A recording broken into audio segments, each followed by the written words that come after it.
latest status on the coaching staff?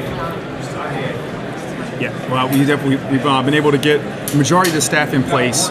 Still have some spots that we need to fill out, and that's something we're working on daily. And we understand where we are right now in the calendar, but then also we have a really strong candidate pool for the positions we have open, and just want to do our due diligence on getting it down to where we feel like we have a very full staff that's can contribute in different ways. So we're getting close. Is it 1-2 assistant hitting coaches, assistant pitching coach? If you can kind of specify. So we have our base coaches we are looking to fill out, as well as assistant pitching coach, bullpen coach. Feel strongly on the hitting side right now where we're at. So I think those are really the open ones right now that are from a field staff side that we're working through. What do you like so far of what you guys have with Pedro, Daniel, Carson as well? I think what's been great, as we should, we're all extremely excited about this. I think the energy that's come in, and you're doing your best to try to get to know people through phone conversations, texts, through this process, and video calls, in person, and the quality of the people, continue to shine through. So I think we have this far really excited about not only the technical acumen of those that we've hired, but then also their willingness to kind of understand with where we are, and we have to roll our sleeves up, and we have a lot of work to do. A lot of us taking on positions for the first time. I think just they are super motivated to just come in and ready to get to work and get us moving. I asked Peter last week about having a young coaching staff. Not calling you old, of course, but the only one about 40 years old is you. How important it is just to have a young and fresh staff to give the best possible message to the players. Well, I'm the oldest one. I didn't even realize that. So thank you for pointing that out. No, it is. I mean, with that comes, again, we wanted those that we were looking for staff members, guys who would be, innovative, forward-thinking, add to our culture. We've hit home runs, in those areas, and those that we've, hired, in the same kind of qualities we're looking for, in the others. So again, coming into this with our roster and where we're at, they're looking to have development at the forefront, and then also going to have a lot of innovative ideas. Be able to blend in some different experiences and come from different organizations, different backgrounds. So it just feels like it's we're off to a really good start there, and I think they've hit the ground running. Is Pedro the only bilingual guy on the coaching staff right now? Right now, yeah, Pedro and Carson Vitale, our bench coach, does speak some Spanish. He spent a couple years down running the academy with LA and done it with Anaheim. So Carson speaks some Spanish as well. I was going to ask how you go about trying to bridge the language gap, especially with the pitchers, with Guerrero being a Yes, it's certainly important. I think with something we've been mindful, where we're at in this process, and with people we've spoken to, and certainly that being an important part. You want those individuals to feel comfortable. It's, ability to times have to speak in your native language. It's an important thing. So we're being mindful of that, and if we're not able to fill that out, the staff members, we have certainly a lot of qualified individuals that are willing to help us in those regards. So you had kind of mentioned how everyone's sort of in positions maybe they haven't coached before, whatever. As someone who was first base coach, what do you see as your relationship with those types of coaches as the manager now? Will you be a little bit laissez-faire? Will you still be very hands-on? How do you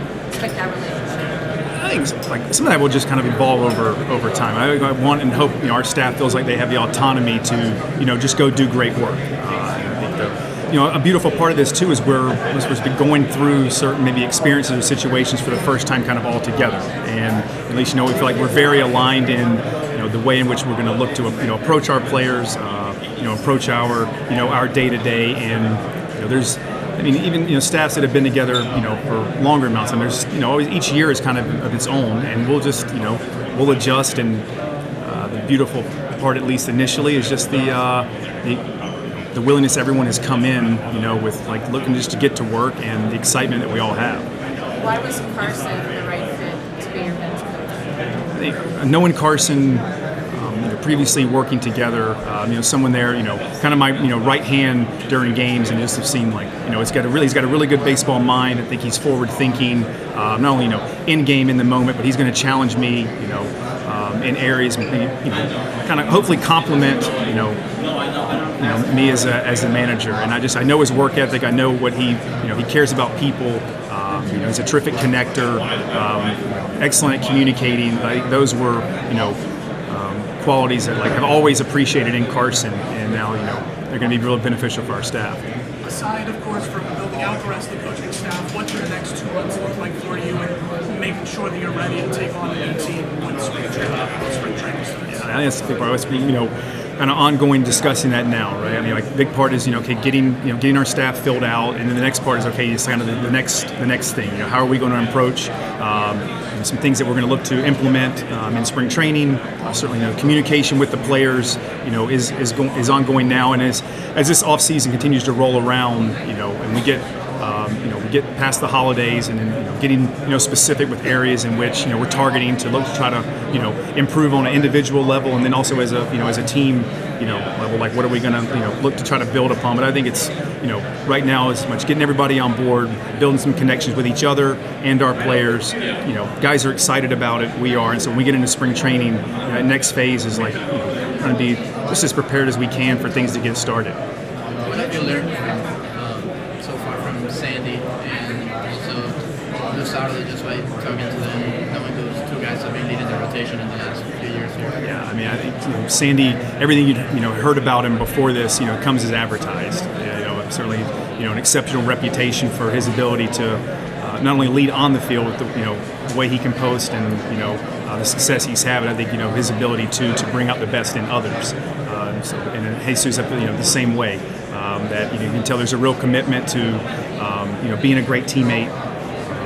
The ability, as a player, to give back, to other players, which is an important thing in our game. You're looking to try to pass things along and give back, be a great teammate. So those guys, kind of top part of your rotation that exemplify that, and the way they go about it, their preparation and the way they treat people. Certainly a terrific example. You mentioned getting a bunch of new coaches in here and the ability to be innovative. You said that was one of the things that interested you about bringing all these different people. How do you innovate in a sport right now after, I guess we've had 120 years of history, but also within the last 10 to 15 years it's changed so much. How do you continue to innovate in baseball? There's definitely some ways maybe to capitalize on the manner in which we train, creating environments, whether that be in the cage. Defensively is an area where you can kind of raise the floor of people rather quickly by just challenging them in different ways, drill packages. I think everything away from player comfort, we just are at a point where it's exciting that we aren't going to maybe look at things as they always have been, or at least we're going to be challenging ourselves to kind of what's next. It wasn't long ago where shifting was a crazy idea, and what that looks like now. I think we just have some areas we can capitalize on, the training aspect and the environments that we create for guys to improve. Is there something freeing about the state of your roster right now? You are looking just as much about player development and building toward the future as you would be this year anyway. Do you have the luxury of trying things that don't work this time because you might not be expected to, have guys who are you're not just playing for this year? I think one of the beautiful parts we have is should 25 have a great opportunity for a lot of players to continue to get chances and again opportunities to play, and us being there as staff to help them grow, take next steps, as players. And we have a unique opportunity, maybe time, right now with as many new as we're bringing on to chart a course, the way we kind of blank canvas which we can kind of paint from, and really everything we do from a nutrition standpoint to a travel standpoint to training standpoint, again the player improvement aspect. So it's certainly that is exciting that we can bring in as many fresh ideas to this kind of startup, and the goal still is going to be to go out there every night and try to win, right? That's going to be that's what guys want to do, and we'll just try to the focus on getting a little bit better every day.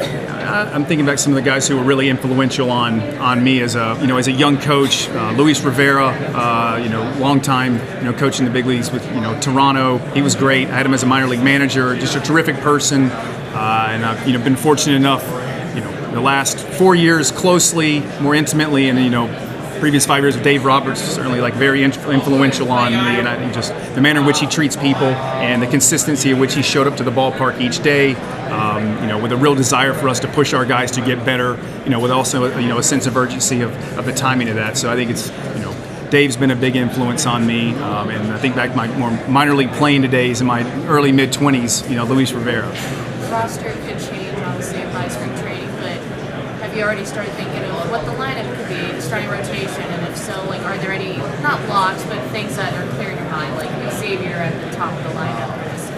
Yeah, I think Xavier had a terrific season last year, at the top, and brought real high on base ability, impact the game on the bases. You look, Jake Berger last year, supplying some power. Exciting, Connor Norby coming, via trade in the summer.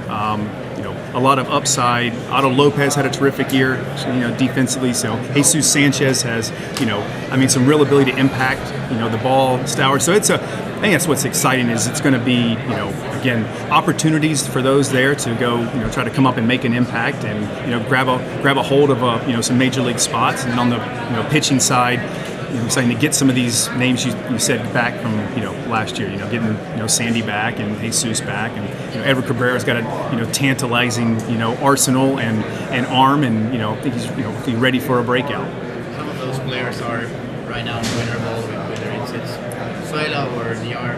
What's your philosophy or your vision on players going down there during this time of the year to get ready for spring training and the season itself? I think we do look at it kind of a case by case thing, and what are again, like the native players going back there to play, like how important that is for them at times to get to play in front of their family. Not getting that opportunity as often, so you certainly know there's certainly a pull there, and then maybe it's missed time. If there was missed time during the season as a way to accumulate some at bats, or just kind of get into a more a challenging environment where your performance does matter. Winter ball, it's important down there, and a chance to go compete against real competition. Definitely has some benefits for setting guys up for next year. And I think just always are kind of weighing the upside downside when some of those opportunities come up.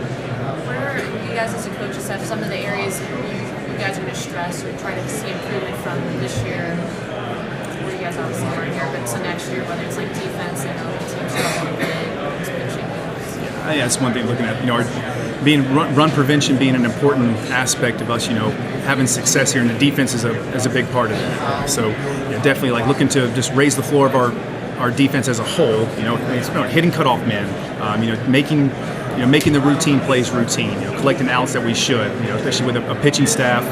You hope you get a benefit of some better help this year. You get some guys that are have some experience under their belt, and they're going to need us to play solid defense. And then on the offensive side, really leave them out controlling the strike zone, and just making the at-bat quality as a whole, top to bottom. There, and so you're just trying to create as much pressure on an opposing pitcher and staff as you can by working a good at bat, swinging at what you want to, kind of passing the baton to the next individual in the lineup.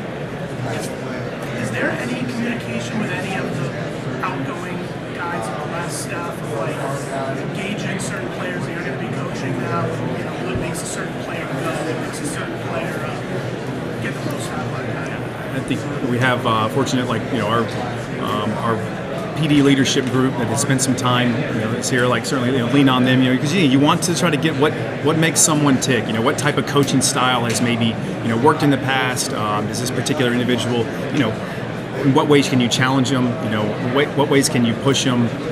Those that are still in our organization that have some history with players certainly have leaned on and will continue to lean on them for a bit more of an intimate feel and what those relationships have been like. Have you gotten into the process, whether it's you in conjunction with Peter in front office, like Xavier Edwards, where you give him the shot at shortstop, like Norby, where it's sticking at third for now? Are those things that you guys have made decisions on yet? No, those aren't things that we've specifically really got down and plotted out. So much time is with everybody getting on has been, trying to fill things out, and then also now once we get everybody in place, us kind of gelling, coming together, and wanting to put out there what we are going to make important for our, our group coming into 25. A lot of those discussions will be, continuing to have as we get closer. Is there a player that you're most maybe looking forward to see what he can prove next season? I know you mentioned some, but unrelated question. I'm really excited about Edward Cabrera, and again, just had the chance for last few years, a few opportunities where you're competing against him, and just kind of know what guys, in those hitters meetings, they weren't fans of having to, kind of go up there and take that at bat, and again, it's young, great stuff. Like there's so much more in that in the tank there, and so I think he's a really exciting one for me, just because the upside is so big, and I feel like hey, it's gonna not everybody's path to success is linear, right? And so, but it's real ability that can win major league games. It's like the consistency has been the biggest problem for him so far. Knowing the type of stuff that he has and how devastating it could be for a hitter. I don't know if there's an answer for how do you get consistency. What would the message be for Cabrera just to try to get it done? I think he's not the only one that has walked that path, maybe where the initial few years of your major league career maybe don't go as planned or as choppy, whether that's health or, like you said, inconsistency in performance. So everyone still believes big time in the arm, and it'll be great for Daniel Mosco's pitching crew to get a chance to get in there with Edward, and hopefully we're able to provide him the kind of support and some tangible things he can take, and like I said, just lead to some more consistent performance, because it's real ability.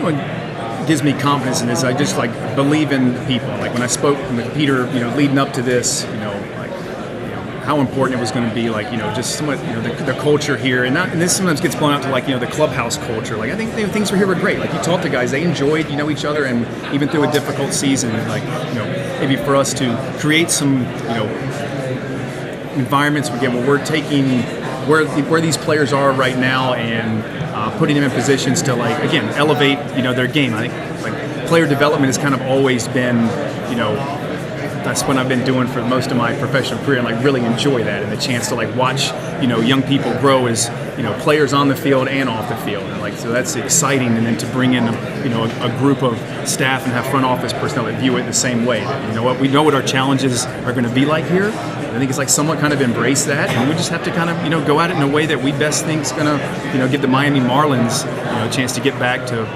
competing and winning more than we have. Aside from the win-loss record, what would you consider a successful first season for you? What are some of the things you'd hope to achieve? I think you see growth is from our group. You said some of the areas we talked about. Us defensively on the bases, offensively as some of the things our staff will make important. Are we seeing some some growth and some elevation in those areas? And then the individual players taking the what is the next step from a performance standpoint, grabbing hold of some of these opportunities that are going to be there. So I think that's what's exciting, and for us just to, I think we'll look back a year from now and think, wow, how much was done, and I think we'll put our best foot forward each day and try to keep a positive outlook on things, and go to win tonight's game while also always looking to try to move the ball forward and get a little bit better. How much pride do you take into the base running game, knowing that it is over? You cannot lean only in homers, given how big it is, and then you might have to get creative on that side with the pieces that you have. Running the bases part is it's probably the one way to show your teammates some real care factor. In today's game, with some of the rule changes that have been enacted, we've seen some of the aggressiveness across baseball, go up, and there's got to be so many different ways you need to find a way to score runs, and on the bases is one. Let's get more guys on the bases. Let's be really intentful and understanding, hey, how important the extra 90 feet is going to be not just stealing bases, but going first to third, getting in throwing lanes, like finding any kind of marginal gain that we can on the bases to create more run scoring opportunities. At the end of it, it's a real way to show your teammates, your investment and your care factor. You're running them for them and not yourself. Thank you. All right. Thanks a lot. Okay.